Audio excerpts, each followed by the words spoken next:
Hi everybody on YouTube. This is our first video. So, what exactly are we doing? Yeah, Justin, what are we doing? Well, we decided we wanted a cheap way to travel. Both of us really like travel. We like seeing other things, other people, other places, just trying to take everything in. And you can't really do that on a weekend or a blur schedule or like a group tour, anything like that. So Paige had suggested at one point doing a Pacific Northwest tour at one point, like just kind of slowly traveling up and down the coast for a summer because we both work remote. We can, so why not? I was looking at rental car prices at the time. This was at the back at the height of the pandemic, and unfortunately the rental car prices were insane. They were bad. And I'm like, well, what if I rented an RV? Because we had done that for races in the past. I've raced cars in some series, and we're like, okay, we'll rent an RV. And the prices, again, because it was the height of the pandemic, were insane. And I was like, I could buy an RV for that easily. Yeah, actually we found out like the cost of the one trip would more than cover our payments for the RV for the year. Yep. The length of the trip we were looking at going on. Yeah, that just started us down what you may be ostensibly doing, a YouTube rabbit hole of looking at different people that have RVs, etc. And it's just started making more and more and more sense. Well, because the timing's a big thing too, right? Yes. So I've been, a remote worker for years now. Last year, he got with a new employer. He'd been doing work from home with his old gig, but then he got one that was full remote. Yep. Because he discovered he liked working from home, obviously, because it's great. Remotely. It gives flexibility. Exactly. So now we can both travel, and we're actually down to one pet now, too. We used to have like 4 pets, and they were all old, and some of them had medical issues and everything. Yes. So. Yeah, we do still have one. Mr. Ratface, look at the camera. He's like, I don't want any of this. Oh no. Oh no. He has actually adjusted amazingly well to living and traveling in an RV. We do have a harness that we put him on to take him around. He kind of walks us rather than the other way around, but we have an agreement. Yes. That he basically gets to do whatever he wants as long as he pays attention to when we tug on the leash. And then he goes and finds something else to get into. He is 18 years young. Yes. Yeah, he is an 18-year-old cat that learned to be on a leash. Yes. But do not be fooled. The rig is his. Yeah. I mean, just like any home, if you have a cat, especially a solo cat, it is theirs. A couple of the missions that we had for this particular trip. One was just travel. Another kind of mission to this was looking for our next home. Whereas, we will eventually put down sticks and bricks or, a homestead or something somewhere at some point. Yeah. So we're looking at some possibilities. Some of that is in the Pacific Northwest in Oregon. We've literally been kind of practice land shopping. We have a list of places. As we see places we like, we write them down and the pros and cons. Yeah, and I think right now, as of this taping, the Pacific Northwest is leading. Yes. But we shall see. Yes. Well, obviously, we have family in Michigan, in Maine, friends in Ohio and Dallas. Yeah. And then our friends from Cleveland and other places, they've moved everywhere. So we got we got a bunch of friends in Florida and Tampa actually. So we have friends all over. So we have potential support structures. Yes. All over. And as a side note, you'll find us to be particularly nerdy and data driven, and we're not going to shy from that. So if you don't like that, you should probably go somewhere else. Oh no. We like math, but we're not going to make you do math. We'll do the math for you. Yes, and we can lead you through the math. That's perfectly fine. Yeah, we are pretty geeky. Yeah.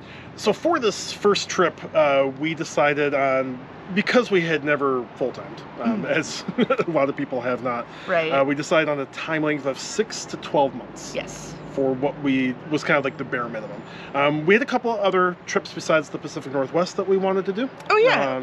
So we have the eclipse in the spring. So we're going to be down in Dallas for 2024. Yes. We're down near there. Yes. And I have never been to Disney World. And Fort Wilderness apparently has a really nice RV park. Expensive for an RV park, but if you look at resort prices and what that's actually attached to Disney like that is, so much cheaper. Yeah, like, I mean, it's, $400 a night to stay at one of the Disney hotels, and then the food, you have to buy all the food you can't ever cook. Like, it's a whole different thing. Yeah. So we'll have our kitchen and everything with us. Yes. And you get to have your home and everything. This will be cheap for staying in Disney World. Right now, we are in the Pacific Shores Motor Coach Park, I believe. Pacific Shores Motor Coach Resort. Excuse me. It's very bougie, and I mean that in a nice way. Yes. Yeah. This is one of those places where all the spaces are owned by people, and they are awesome. rented out. We have direct access to the beach. Totally awesome. So this was our home for 2 weeks. Absolutely. Newport, Oregon is beautiful. Yep. Like, how did we decide? Well, what was the process of getting it? We can kind of bring them back we through can that. do the our process test trips and all yeah. that. So I like spreadsheets. He does. I had a giant spreadsheet of just all the online research. I did a bunch of it's actually you'll see it later. This is a Class C 32-foot Thor. We were both trying to stay within a certain budget. Yes. We didn't really care if we bought new or used. I made a giant list of do I want a Class A, a Class C? Didn't want B because I want to actually be able to stand up where I'm living. Right. Right. He's tall. A giant list, and then we started narrowing down based on price ranges, what was available, where it was available, etc. We were willing to travel for it, etc. Yes. We actually found a place just south of Dallas that had just hundreds of Class C's and Class A's. So afterwards, we had narrowed it down to about 2 units, and we came back and did a little bit more research and figured out that this is actually a bunk model and retains its resale value a lot more. Yeah. I'll get into why we kind of also decided to do a bunk model when we do the tour, but narrowed it down, and we went down, and this place doesn't really do a lot of haggling at all, but we went down, talked to some sales guys, went for another tour of it, and actually put down the down payment that day. And the cool thing about this particular dealership we went to is they had their own RV park in kind of a far lot. So once we actually signed for Calcifer, we purchased him, we were able to camp out overnight with hookups. We stayed the night. It was cold. Oh my gosh, and rainy. So we were absolutely positive there weren't any leaks. Well, and that was part of why we like this one, because we were walking in, it was cold and dark. It was cold and dark both days we were there, which is unusual for Dallas, by the way, even that time of year. Yep. And we, every time we walked into this one, we felt like we were home. So we did take a couple of test trips, and I would highly encourage anybody buying something to actually do some shakedown cruises before you, especially if you're going full time, because I found lots of things that I ended up having to fix or change, or things that I just wanted to do to it. We actually went down to what was it, Mustang Island? Mustang Island, Port Aransas, right off Corpus Christi. Was it 6-7 hour drive in the RV? Yeah. It was epic. We drove through Austin, San Antonio, and then to Corpus Christi. Something like that. That is a lot of driving. Yep. It was a lot of driving, especially for, I think it was only like a 4-day trip that we took. And it was 30 degrees. It's not usually that cold. This is down South Texas. They usually don't get freezes. A lot of the water pipes had been shut off. A lot of the laundry facilities and everything have been shut off. Oh, and it was Christmas Eve when we came to stay, and the guy was in a hurry to leave, our escort. He backed us into the wrong site, and they had the water turned off. Yeah. Because they thought it was an unused site. They thought it was an unused site. It had been cold. So like a neighbor it was one of those places where they owned the lots. He was like, "Oh, just use the other guy's water." Our next test trip was actually to Dinosaur Valley, that was southwest of Dallas. Yes. And this was actually a working trip because I do work full time. I need to be available for a minimum of 9 to 5. I am, in corporate America, so to speak. Paige does social media, obviously has to be online, and so I'll probably do a tour of it. Other people have done this kind of similar setup, but we wanted to test our internet setup, test some office modifications that I had made, and make sure that we could work comfortably before we took off anywhere. I kind of want to test the pace too, of like traveling and working in the week and everything. Yep. We found that worked out pretty well. Actually, we didn't.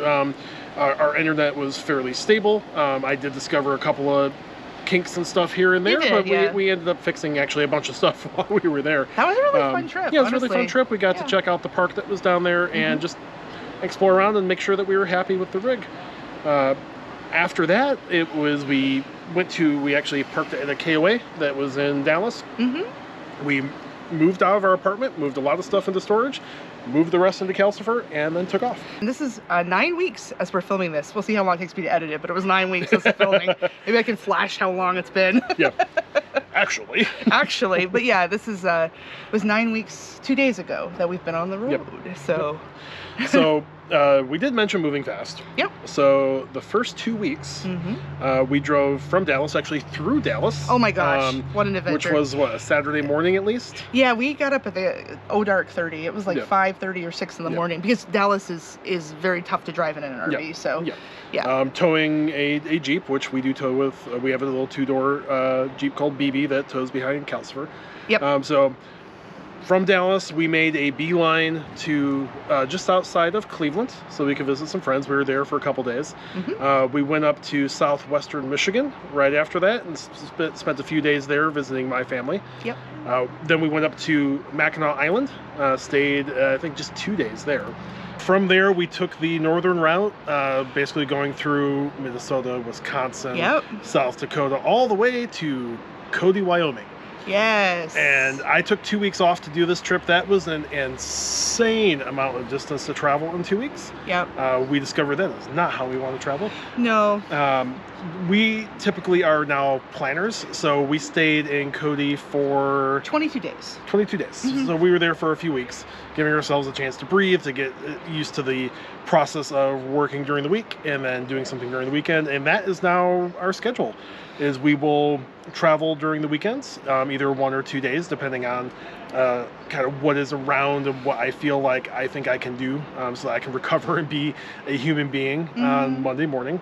But that is not what we do. And we typically plan out about 1 to 3 months, depending on kind of what's around. We're only about a month planned right now. We got to do some more bookings. Yes. Yeah. Woo. But yeah, usually basically we stay someplace during the week for 1 to 3 weeks basically, and then we travel on the weekends. Yes. So if it's a place we want to do a lot, then if it's 2 weeks, you get that full weekend to sightsee. If it's 3 weeks, you get 2 weekends. We did want to stay around the Pacific Northwest for an extended period. This was, like I said, it was one of our goals for this particular part of the trip. So we ended up staying near Mount St. Helens for 3 weeks. We're down here in Newport, Oregon for 2, and then we'll be up near Seattle for 3. So kind of bouncing around a little bit, but that's just what the logistics will let us do. And then question marks after that. Yeah, it's pretty exciting. Yeah. What kind of things do we want to do on this channel? Honestly, most of this is self-documentation. We'll try to pick up the things that other channels might not show, things that we've learned, different lessons. Obviously, we'll probably cover basics that other people have covered as well, but we might as well do it too. Well, my big thing is that I feel like we're a little unconventional for the space. You've got kind of, and I love all these people. You've got like the van lifers, you've got the retirees. We're somewhere in between where we're working, we're kind of geeky. We're not super young, but we're not super not young. And I think it'll be interesting for people who are like us to see what our journey is like. Yep. We're in a Class C, which we almost never see. I know I've seen full timing in Class C. Yeah, I've seen, I think, one other person do RVing with Tito. Yes. Brian, good channel. I'll put it in the description. But he's the only other one that I have seen in a Class C, but he's now in a Class A. Honestly, we'll see if we keep doing this. Like I said, we promised ourselves 6 to 12 months. Yes. And we'll see where we take it from there. We might put down roots. We might just keep traveling. We'll show you what we're up to.